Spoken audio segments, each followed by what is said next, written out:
Existem algumas particularidades no dia de hoje. A primeira delas, que minha filha mais nova, apóstolo Alexandre, está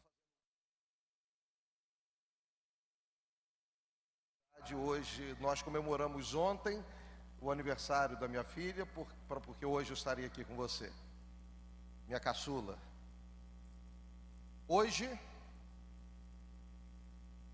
acho que foi o irmão Geraldo que colocou um texto para a gente, não sei se foi ele ou se foi o pastor Enoque.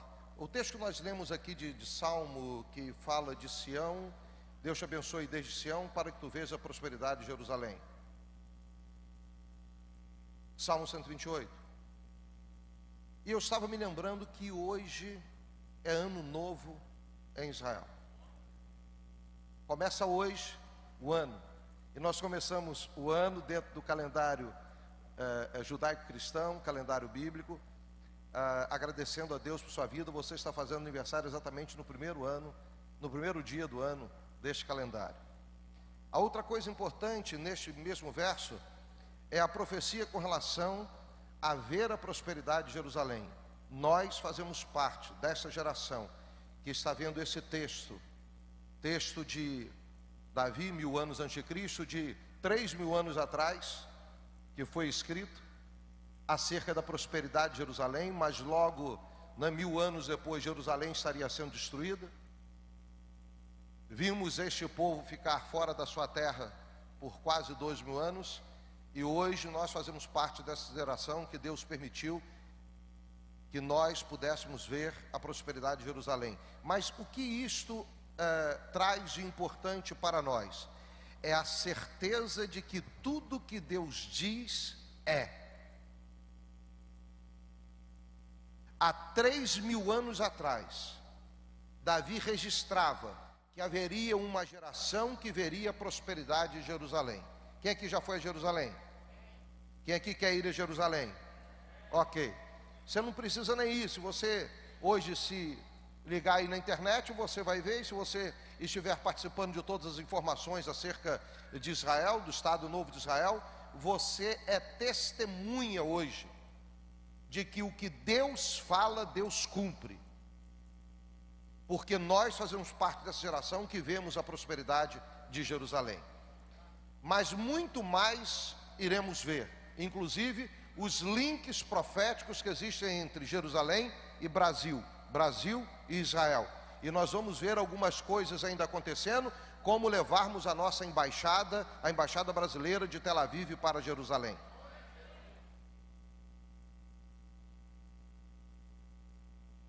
Eu quero meditar com você no texto que, lá em Josué, eu sou apaixonado por ele, pelo texto, e muitas vezes em orações já falei com Deus,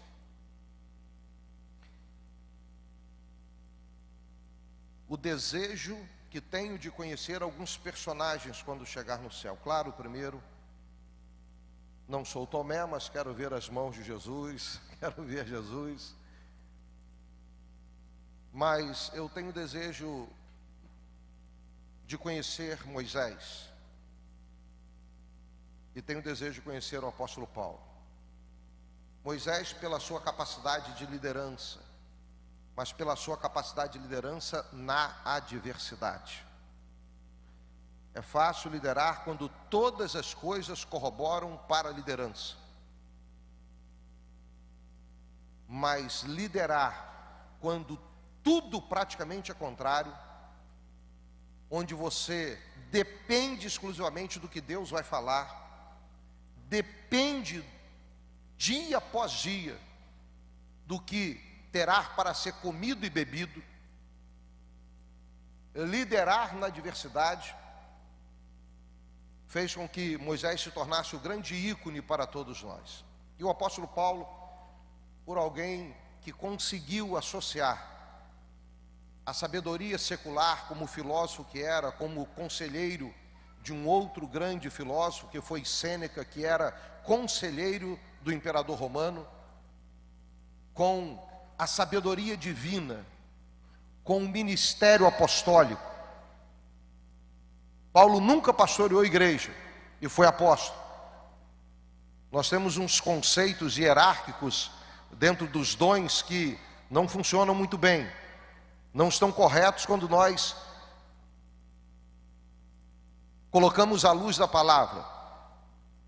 E Paulo demonstrou isso, uma sabedoria que Deus lhe deu, que foi capaz de fazer com que o povo cristão na sua época entendesse o que estava escrito nas entrelinhas da Tanakh, das Escrituras.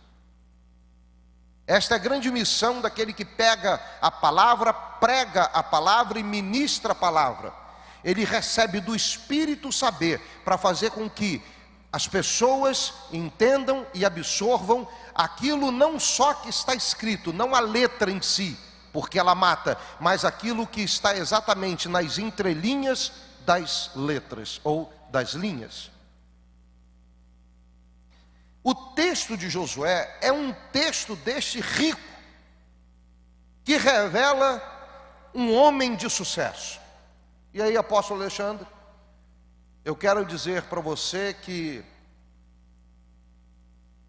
você foi, mesmo sem saber, mais de uma época de caminhada na denominação batista. Eu acho que eu sou mais antigo do que você, vou falar mais velho, né? Não há diferença nenhuma, são sinônimos, mas eu acho que eu tenho um pouquinho de estrada no meio batista, né? Vou fazer 30 anos de ministério, fiz em maio 30 anos, e essa caminhada é uma caminhada que começou lá atrás, em 1988, na Convenção Batista Brasileira, Convenção Batista Fluminense especificamente. De 2000 para cá, uma revolução que Deus fez em nossa vida, em nosso ministério.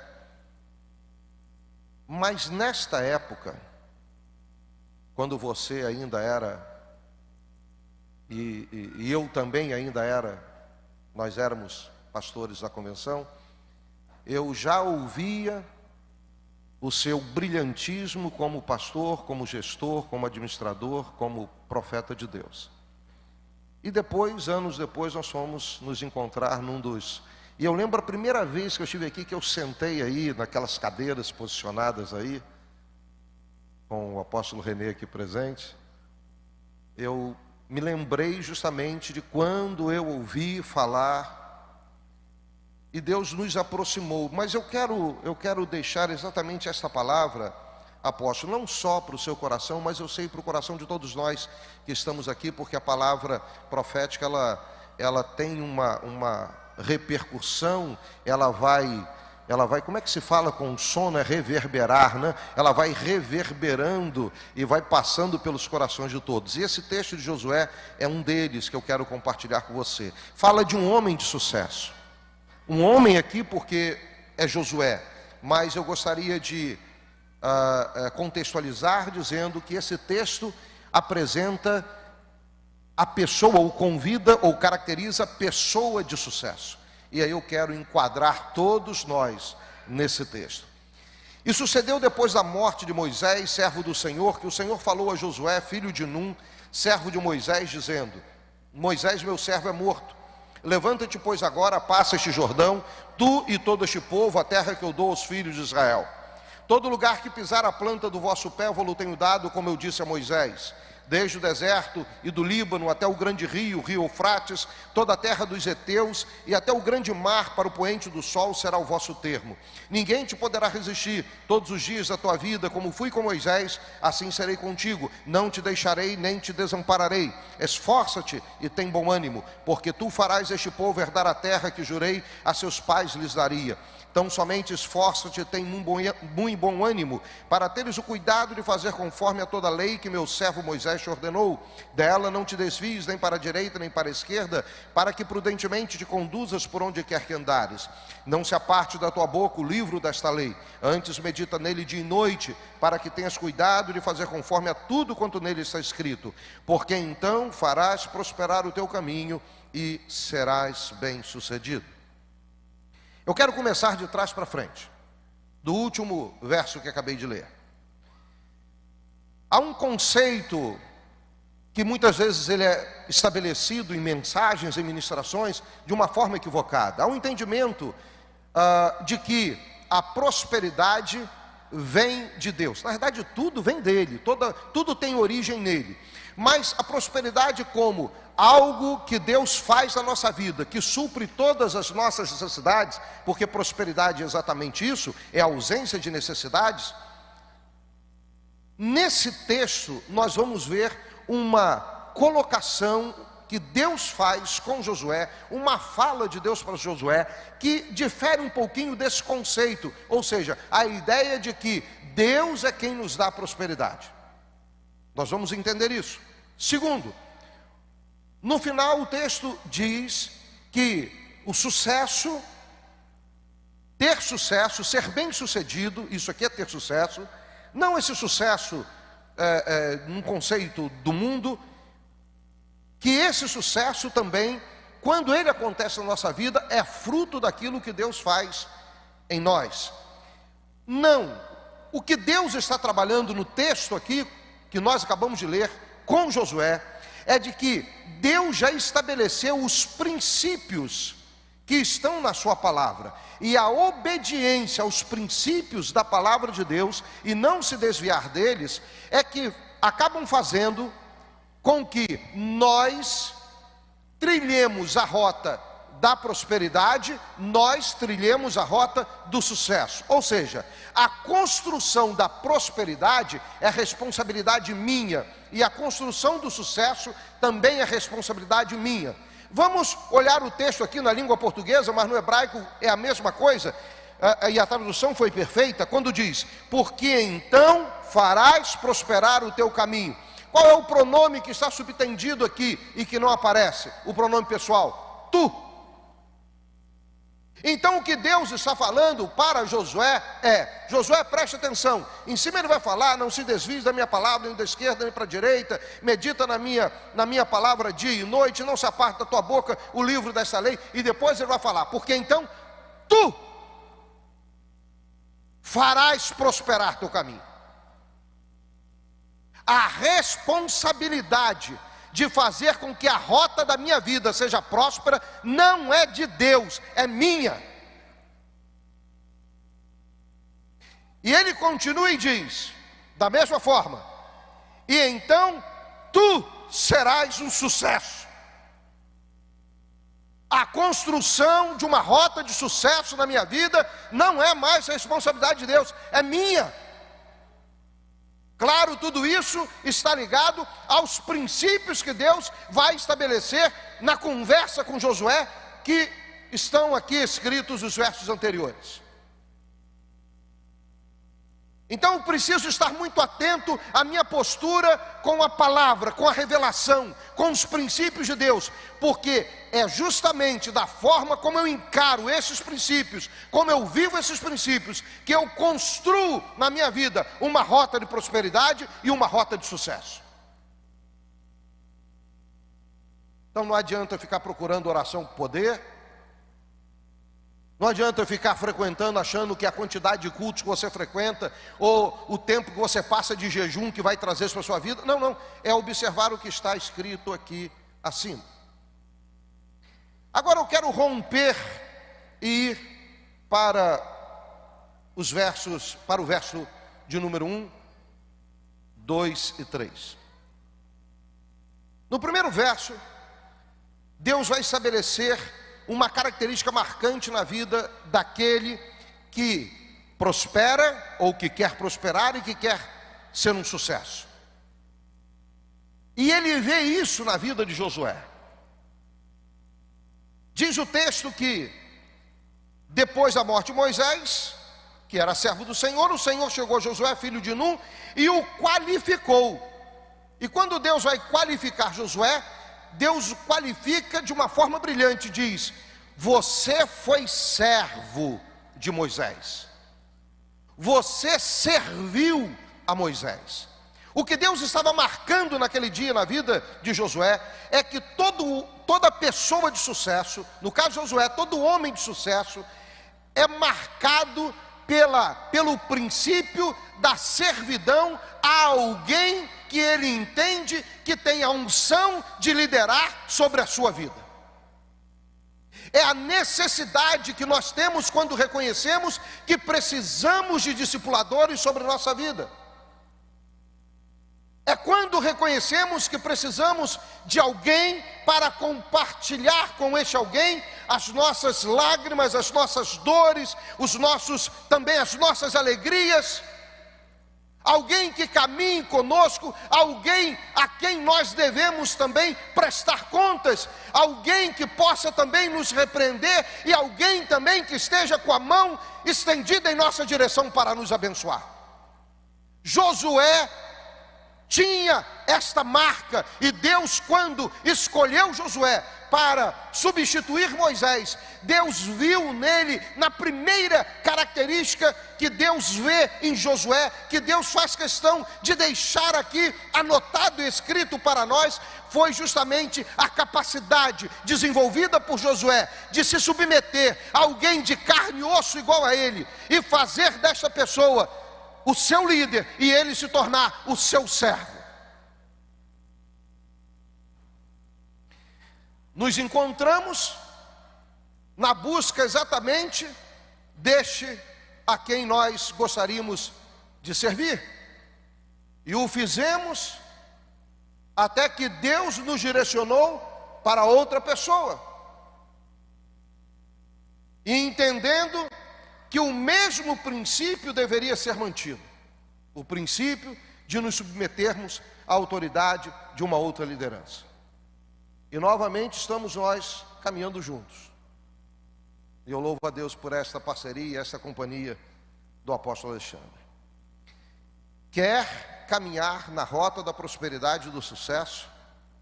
Submeta-se a uma liderança espiritual. Caminhe debaixo desta autoridade que Deus estabeleceu para ser autoridade sobre sua vida. E sirva, seja servo, entendendo que quem você vai servir é humano igual a você. A diferença está na unção que Deus colocou sobre a vida de alguns. Amém? Segundo, Deus disse para Josué, nesse início de chamada, né? Josué, meu servo Moisés morreu. Interessante que ele fala isso aqui duas vezes no texto. E eu fiquei perguntando, Senhor, por que frisar isso de maneira tão contundente nesse texto? Josué estava preso a um sentimento. O sentimento era a perda de Moisés. Quem trabalha na área da alma, psicólogo, psicanalista, sabe que uma das maiores feridas que geram dores na alma e às vezes desenvolvem neuroses outras, é justamente a perda de alguém. Quando alguém morre. A morte é um tema tratado na psicanálise, certo, apóstolo Sérgio? E Josué estava enfermo dessa dor. E aí Deus chega para tratar. Querem ver como ele estava enfermo? É só ler o último capítulo de Deuteronômio. Capítulo 34 de Deuteronômio, a partir do verso 5, vai falar da morte de Moisés. Moisés morreu, ele era servo do Senhor. E aí no verso 8 diz que os filhos de Israel prantearam a Moisés 30 dias. Choraram pela morte de Moisés 30 dias. Mas quando nós chegamos no verso 2 do capítulo 1 de Josué, como que Deus encontra Josué? Ele estava preparadinho para começar a guerra contra aqueles povos que ocupavam a terra de Canaã. Deus o encontra prostrado. Porque qual foi o comando que Deus deu para ele? De pé, Josué, levanta-te. O Shivá, Shivá é a cultura do luto em Israel. O Shivá tem 5 partes. Primeiro, o primeiro dia da morte. O primeiro dia da morte é o dia em que só a família que convive com o morto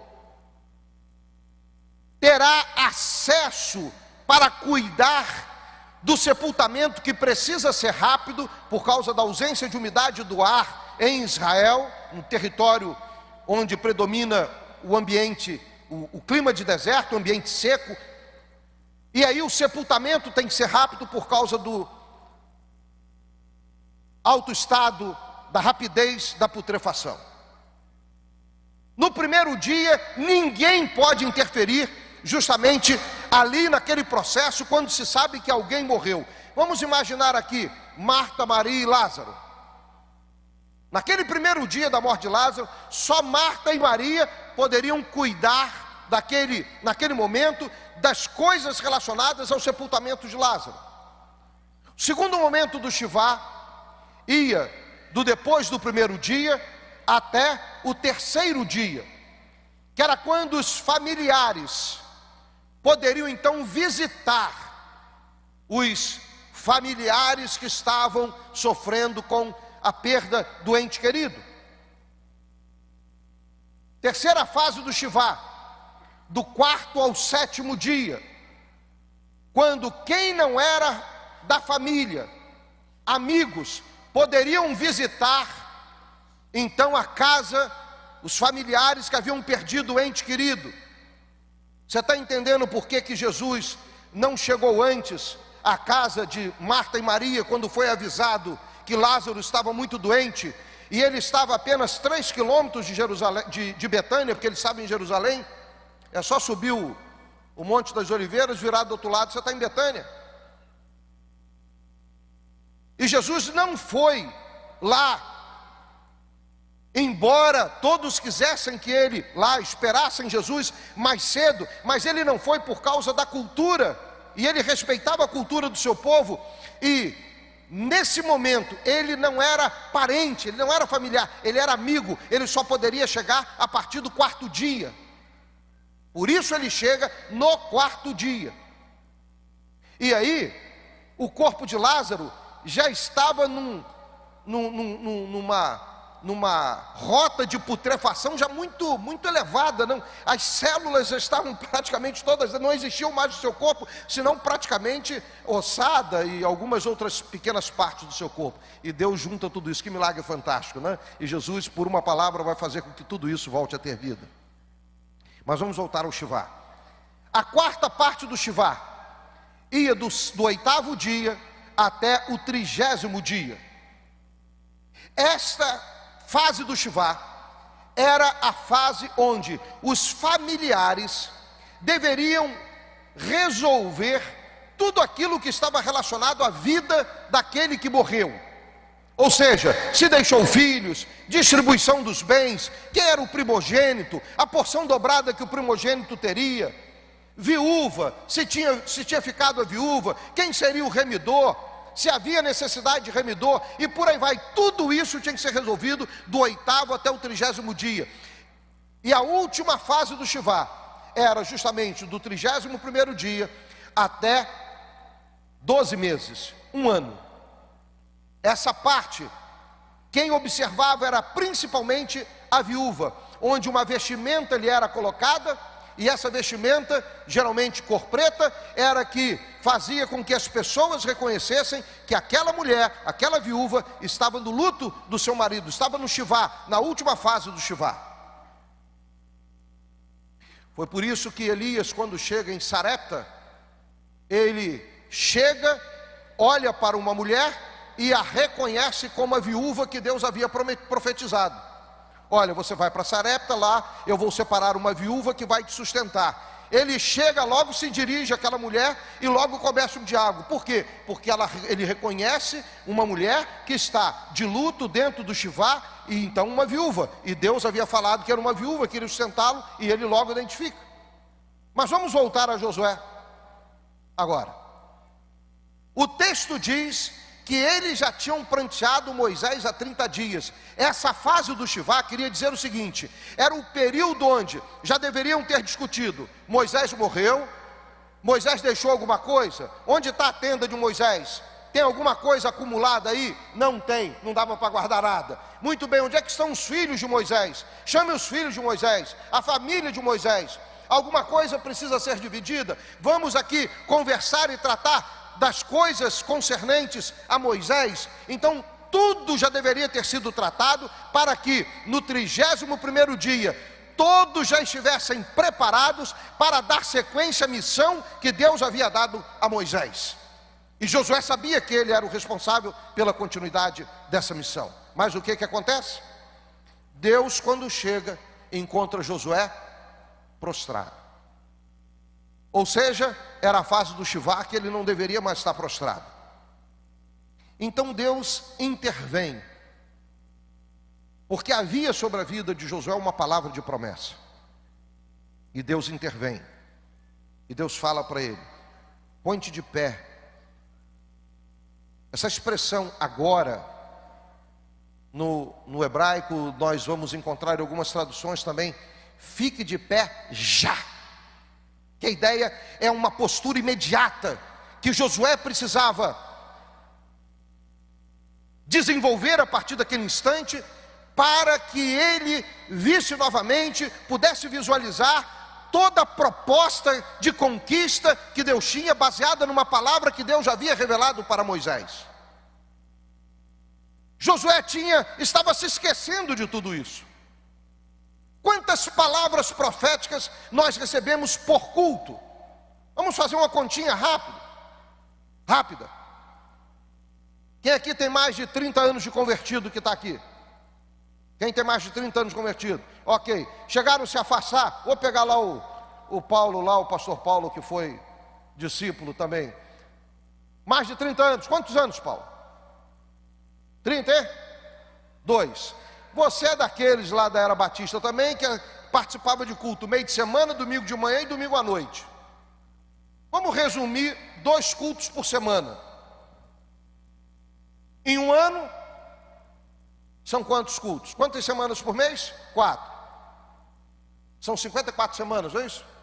52 semanas. Então, são 104 cultos. Em um ano. Em 10 anos, 1040 cultos. Em 20 anos, 2080. Em 30 anos, 3120. Certo? 3120. Se as ministrações foram muito pobres, onde os profetas que Deus usou eram profetas mais palha do que outra coisa, no mínimo saía uma palavra profética. Era só ler o texto bíblico, ele não precisava nem pregar. Isto quer dizer que em 32 anos, 30 anos, que nós falamos 30 anos, você recebeu miseravelmente 3.120 promessas ou palavras proféticas sobre a sua vida. Quantas se cumpriram? Onde elas estão? O que fez com elas?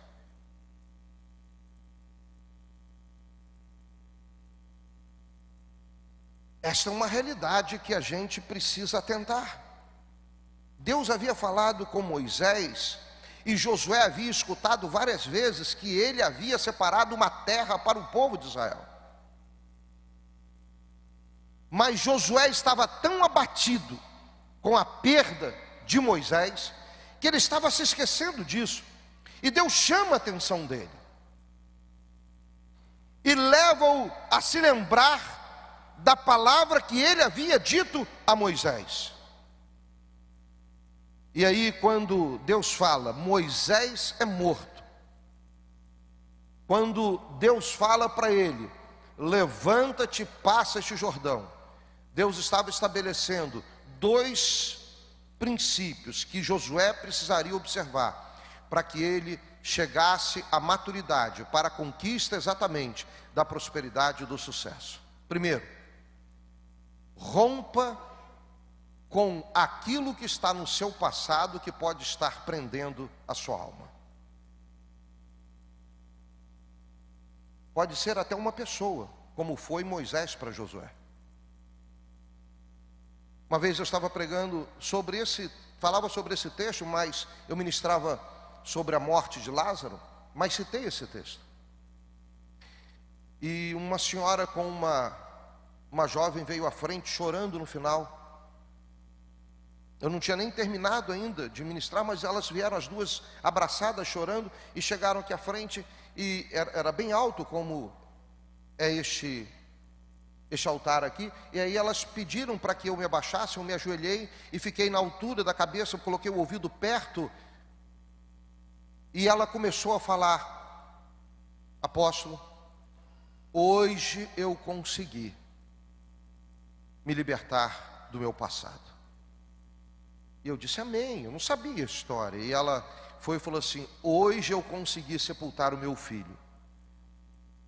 Este local aqui era um supermercado da minha família.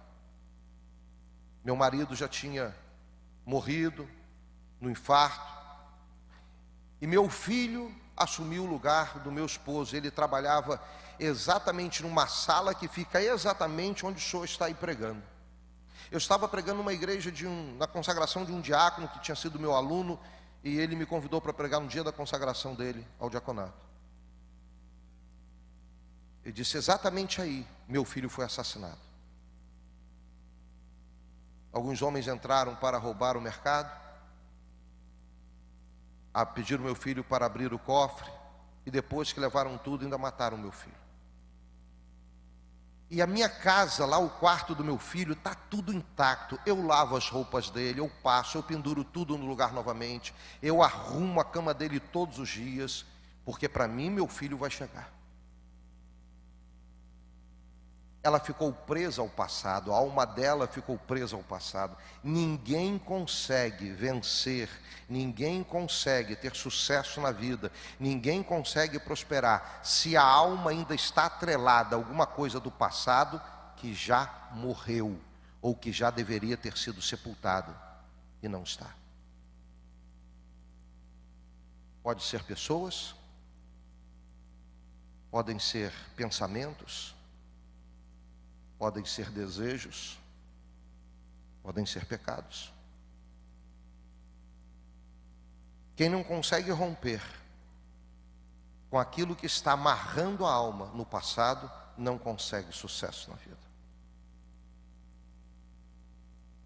Quando Deus fala para Josué: Josué,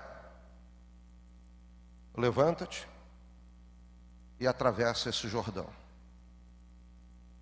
A segunda coisa que você precisa, isso sem falar naqueles princípios que eu já falei antes, a obediência à palavra, que leva à prosperidade e ao sucesso, mas especificamente no que está no verso 2. Se você quer se encontrar com essa proposta de Deus, você precisa romper não só com o que prende a sua alma ao passado, mas você precisa romper com aquilo que você sabe que limita a sua conquista. Nós somos seres inteligentes. Deus nos criou com capacidade de pensar, discernir, escolher, criar, não como Deus cria do nada, mas criar do que já existe. Mas existem coisas que durante a nossa vida nós vamos detectando que vão assumindo um papel de limitadoras das nossas conquistas. Vou dar um exemplo para você. Eu e minha esposa, eu era pastor ainda de uma igreja batista lá em São Gonçalo. O baterista da nossa igreja, recém-chegado na igreja, a irmã dele sofreu um acidente, ela era noiva, estava terminando a faculdade dela, morreu num acidente de carro lá no Alcântara, São Gonçalo. Eu vi a matéria no jornal, mas não sabia de quem se tratava. Eu não conhecia a irmã, só conhecia o rapaz que estava na nossa igreja. E quando chegou no domingo, ele chegou na igreja e me perguntou se eu poderia visitar os seus pais, porque ele havia perdido a irmã, e aí que eu fiquei sabendo que era a irmã dele, fizemos o link, e eu e minha esposa fomos visitar os seus pais. Quando chegamos lá, o pai dele não estava, o pai dele era um empresário, tinha um mercado, um mini mercado lá na região, e ele precisou ir atender lá, e encontramos só a sua mãe. Mas ela estava tão ferida, colocando toda a culpa da morte da sua filha em Deus, que quando ela associou a figura do pastor, do filho dela, a Deus, ela estabeleceu, ela jogou a culpa para cima de mim também. E ela não queria conversar conosco, ela não queria nem nos receber. E eu lembro que eu usei uma estratégia, assim, eu posso pelo menos orar pela senhora, que geralmente assim que a gente faz quando quer mandar embora os testemunhos de Jeová, né? Eu fui e falei assim, eu vou ver se ela aceita pelo menos uma oração. E ela entendeu que, bom, eu vou deixar ele orar, ele vai embora logo, vai parar de me perturbar. E ela disse, sim, então o senhor pode orar. E na oração, estrategicamente, tudo que eu queria falar para ela, eu falei na oração. Crente esperto, ele é cheio de segundas intenções, irmãos. Cheio de segundas intenções. E aí, fui embora.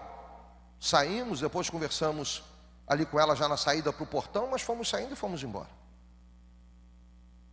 Passaram-se alguns anos, apóstolo Alexandre. E um dia eu cheguei lá na minha escola, num curso noturno, fui fazer uma visita ao coordenador, que pediu para eu ir lá, porque a gente estava preparando algumas coisas lá para dar entrada na Secretaria de Educação, eu precisava assinar alguns documentos, e quando eu cheguei na escola, alguém bateu com o dedo as minhas costas, e eu virei-me para trás e perguntei, pois não? Ela disse, tudo bom, pastor? Eu disse, tudo bem, a senhora quer falar comigo? Não, não. Quer falar com alguém? Não, não. E destoava aquela senhora com os alunos da escola, eu pensei, deve ser mãe de algum aluno. E ela disse, o senhor não está lembrando de mim? Mas desculpar, mas não estou. Eu sou a mãe do Mimizinho, que era o apelido do filho dela. Do Mimizinho, e aí o menino já estava fora da igreja há muito tempo, já tinha, fora da igreja que eu digo, eu já tinha saído, e ela e o filho também, para outra igreja. E aí ela falou, lembra da minha filha? Quando ela situou a situação para mim, sim, mas o que a senhora está fazendo aqui? Lembra, o senhor não lembra que o senhor falou para mim naquele dia na oração, não? E como a maioria de nós, não nos lembramos. Eu disse, não, o que foi? O senhor pediu a Deus que Deus colocasse uma nova motivação no meu coração, para que eu me libertasse daquela dor do meu passado, para que eu pudesse, debaixo de uma nova motivação, buscar o sucesso na minha vida. Durante 5 anos, pastor, essa palavra ficou ecoando no meu coração. Até que um dia eu tomei a decisão, eu vou estudar. Eu disse, que bonito, mas o que a senhora está fazendo aqui? Eu voltei a estudar, eu estou na 4ª série do primária, naquela época. 4ª série, eu falei assim, estou na 4ª série porque fizeram um teste comigo, porque eu só tinha sido alfabetizada.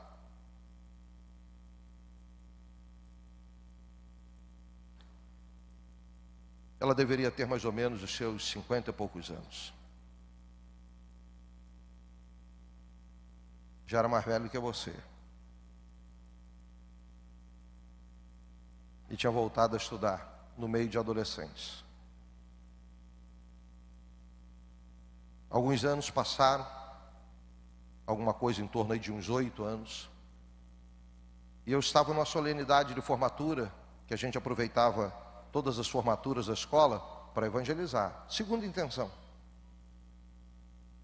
E eu sempre queria fazer, a palavra era minha, e a palavra minha era a Bíblia. E quando eu subi, que a minha irmã, que é a diretora pedagógica, me chamou para assumir essa parte, quando eu subi, as cadeiras dos alunos estavam todas aqui, perfiladas, e eu fui cumprimentando os primeiros, e os que estavam por trás eu fui parabenizando, batendo a mão, até que eu cheguei aqui na parte central, e quando eu fui cumprimentar, era aquela mulher. Então só meus 50 e poucos, aí mais uns 8 anos, ela já estava com uns 60 e poucos anos. E eu disse, levantei o cabelo dela, né? É a senhora mesmo? Ela disse: sou eu. A apóstola Esther já escutou essa história. Ela disse: sou eu. E aí ela começou a chorar e eu comecei a chorar. Eu nunca fiz uma formatura como aquele dia, que todo mundo chorava. Porque eu disse: eu posso contar a sua história? E ela disse: pode. E aí naquele dia eu contei para todos a história daquela mulher. Era a formatura dela do antigo 2º grau. Você está pensando que parou aí? Eu não sabia, mas ela desapareceu ali da região. O marido dela era do Ministério da Saúde, ele prestava na verdade serviço, Ministério da Agricultura, e ele era veterinário, e ele foi transferido para Campinas. E ela acompanhou, era final de carreira já dele, isso iria dar uma boa remuneração para ele, para a aposentadoria que estava próxima. E uns 5 anos depois eu recebo um convite. Minha irmã recebeu, falou assim: Walter, eu não estou entendendo o que é, eu vou deixar na sua mesa para você tentar identificar. E eu abri, li lá, mas eu não lembrava os nomes, o nome dela, e nem estava conectado à possibilidade de ser ela. Então eu li o nome dos formandos, falei assim: não tem nenhuma relação comigo isso aqui. Mas a última parte do convite era a foto da turma. E eu fui passando assim, olhando, falei assim: não é possível, é ela? Será que é ela?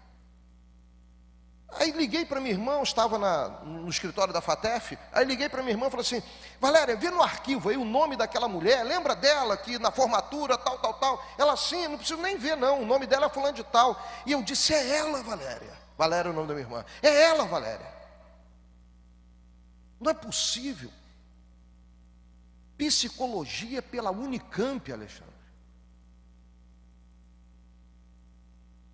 Psicologia pela Unicamp, e pasmem, ela já estava com seus 70 anos de idade. E você está pensando que parou aí? 2 anos depois ela liga para mim e fala: pastor, ela me chamava de pastor desde a época lá da Igreja Batista. Pastor, eu queria que o senhor viesse aqui para orar na inauguração da minha clínica de psicologia, que eu criei aqui em Campinas, numa área de comunidade, para poder atender gratuitamente todas as crianças e adolescentes que têm problemas e precisam de acompanhamento psicológico. Ela abriu, se tornou uma empreendedora por volta aí dos seus 70 e lá vai fumaça, mano. Ela um dia identificou o que estava limitando a sua conquista e resolveu romper. Nós cantamos aqui, repetimos isso várias vezes hoje com Geraldo. Você cantava e eu estava lembrando da palavra que Deus me deu para ministrar. Sabe, Deus naquele dia estava tratando isso com Josué. Josué, eu sei que tem guerra pela frente. Os descendentes dos cananeus estão aí: jebuseus, perizeus, heveus, heteus, amorreus, tudo quanto é eus que não presta está aí. Essa terra você precisa conquistar. Sabe por quê? Porque eu já dei por promessa. A conquista, meu querido, envolve guerra. Deus já deu, Deus já falou, Deus já te entregou, mas para conquistar envolve guerra. Aquela mulher sai de uma alma amarrada à perda da filha, ao passado. Ela se liberta disso, ela rompe com isso. E no dia que ela identifica que a alma dela também precisava romper com aquilo que limitava a sua conquista, ela entrou em guerra com a sua história, no seu dia a dia, e foi rompendo guerra por guerra, guerra por guerra, até chegar à sua conquista com mais de 70 anos de idade.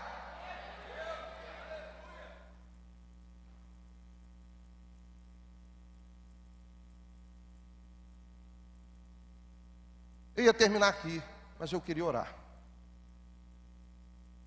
Eu quero orar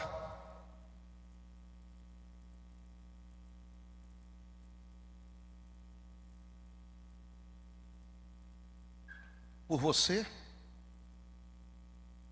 que pelo Espírito esta palavra foi de encontro ao seu coração.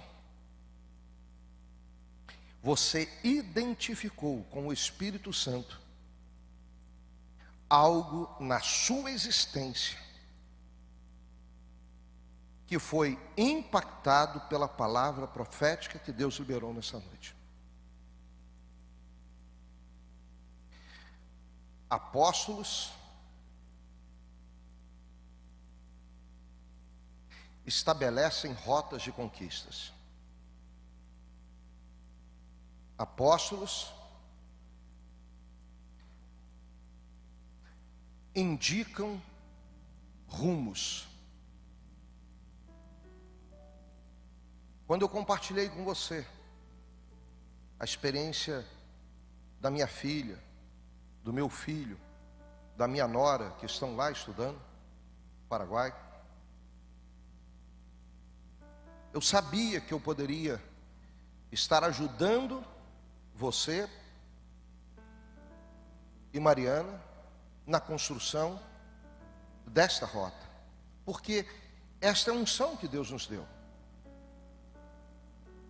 E este povo que está aqui, eu sei que você como apóstolo e a Rita são responsáveis como apóstolos que são, justamente por darem destinos e rotas de vitória e de conquistas para o povo que Deus lhes tem confiado. A mesma conversa que eu tive com você, eu tive com um pastor batista lá de Itaboraí. Estava fazendo um exame, não sabia, na clínica dele, a esposa dele tinha sido minha aluna de pós-graduação. E quando chamaram, cheguei no laboratório, o laboratório estava cheio.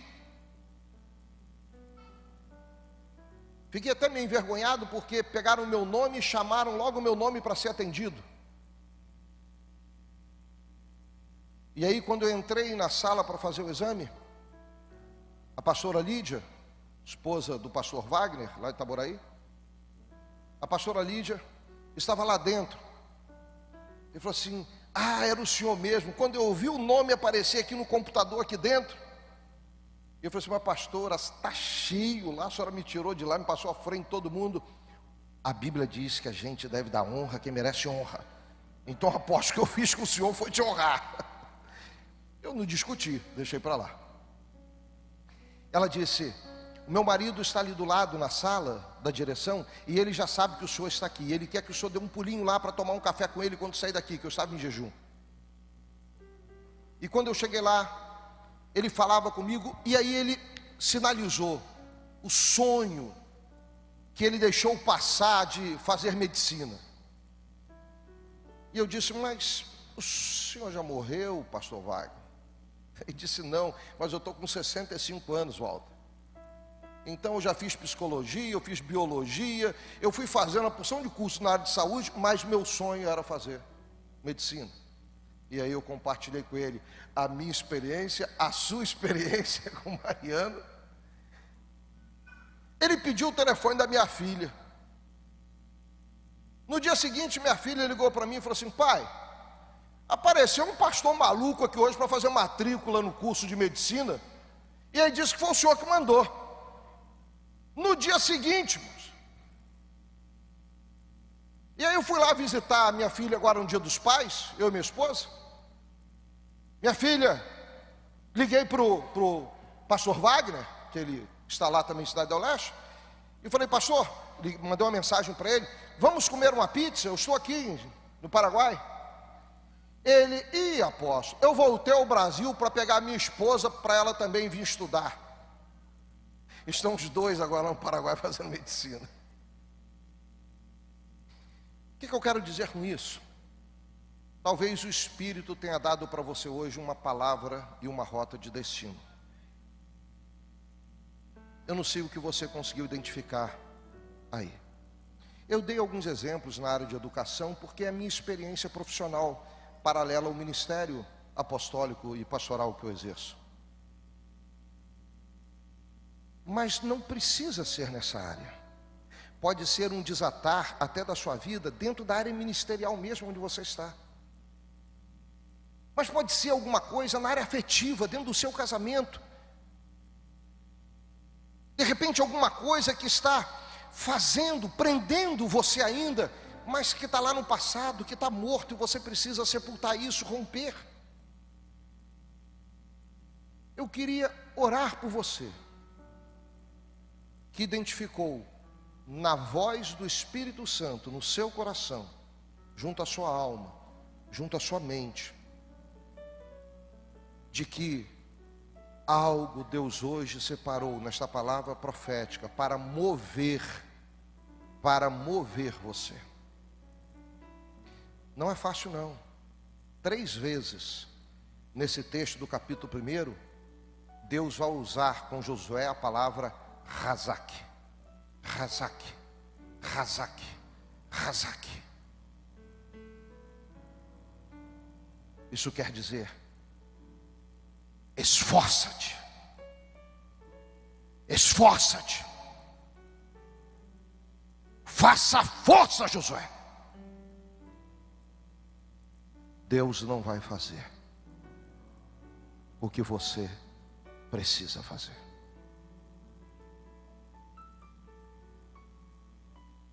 Deus iria abrir o Rio Jordão, mas Deus não iria se colocar de pé diante do povo e motivar todos a atravessarem o Jordão. Deus não iria pegar a mão na espada e lutar em Jericó. Isso teria que ser com Josué. Deus quer te conduzir a um estado de prosperidade e sucesso, mas Ele não vai se esforçar por você. Por isso 3 vezes Ele chama Josué: Razak, Razak, Razak. Se você quer receber essa palavra de oração, eu quero me juntar a você. Sai do seu lugar, vem aqui à frente. Eu quero orar com você. Fique de pé, igreja. Apóstolo, essa palavra eu precisava receber nessa noite. Essa palavra desatou algo na minha alma. Essa palavra liberou algo no meu espírito. Essa palavra mexeu com o meu entendimento, a minha razão.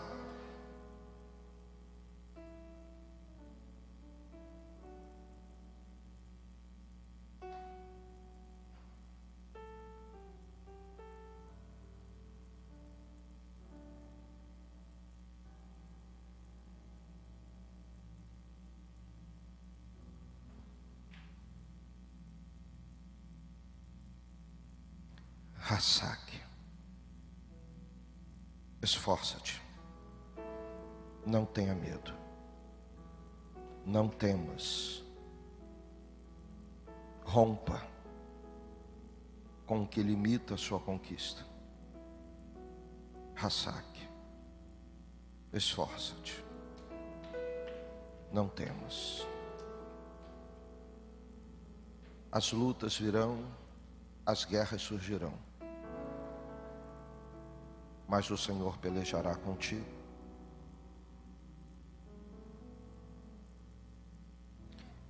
Marche, tome posse da espada, vá em direção àquele que te afronta, rompa. Pai querido, nesta noite, Senhor,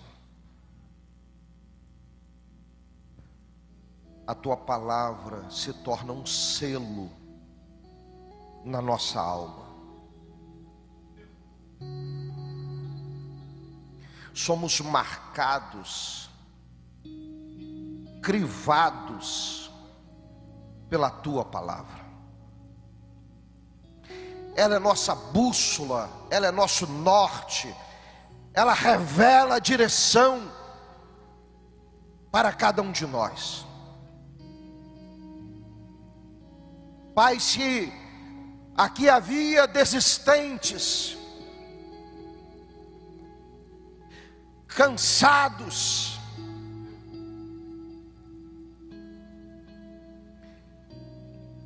se neste lugar o Senhor trouxe aqueles que precisavam de ver no exemplo de Josué como o Senhor pega um homem prostrado, uma pessoa cansada, uma pessoa que está desanimada, uma pessoa presa ainda no seu passado, uma pessoa com feridas na alma, angustiada, mas como o Senhor transforma, mexe com o interior desta pessoa e traz esta pessoa para um novo entendimento de vida, dizendo: Rasaque, Rasaque, Rasaque, força, força, força, eu abro o rio, eu faço as águas turbulentas cessarem sobre a sua vida, para você passar aquilo que está impedindo a sua conquista.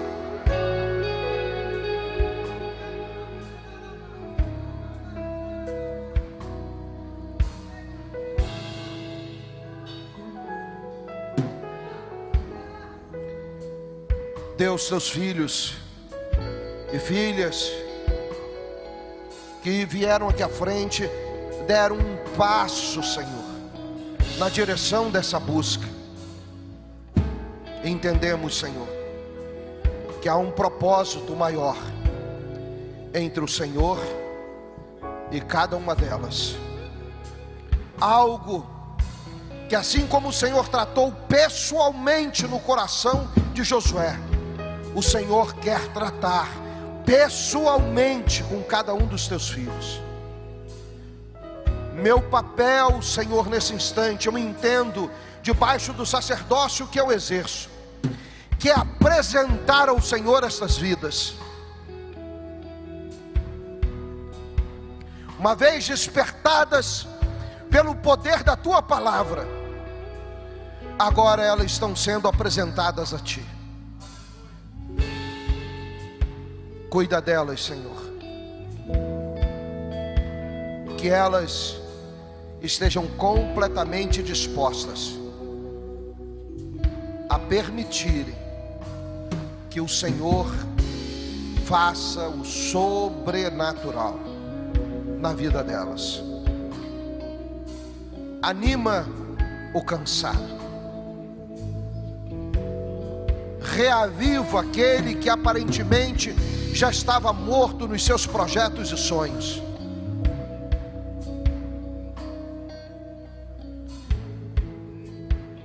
Que o teu Espírito cele no coração e na mente dos seus filhos a palavra que foi liberada nesta noite.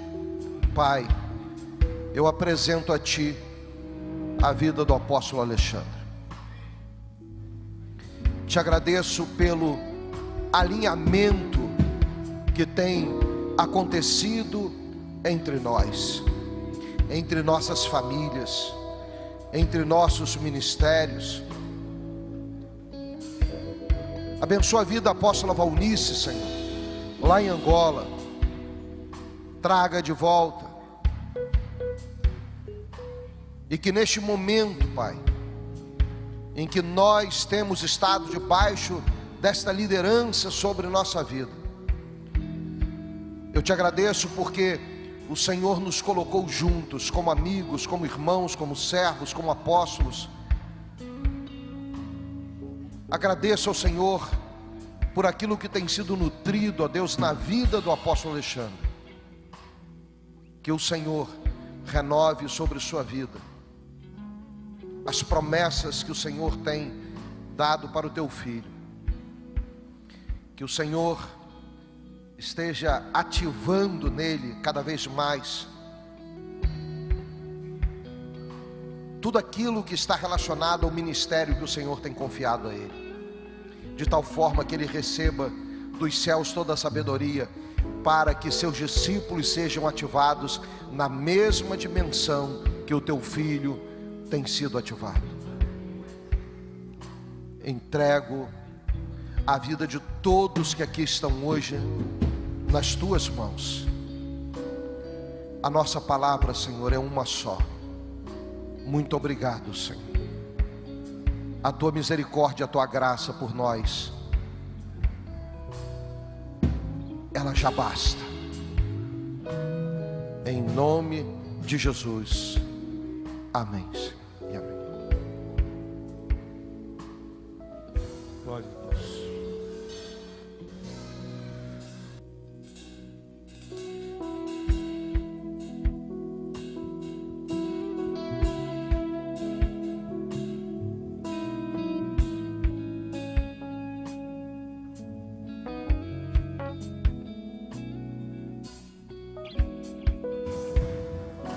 Obrigado.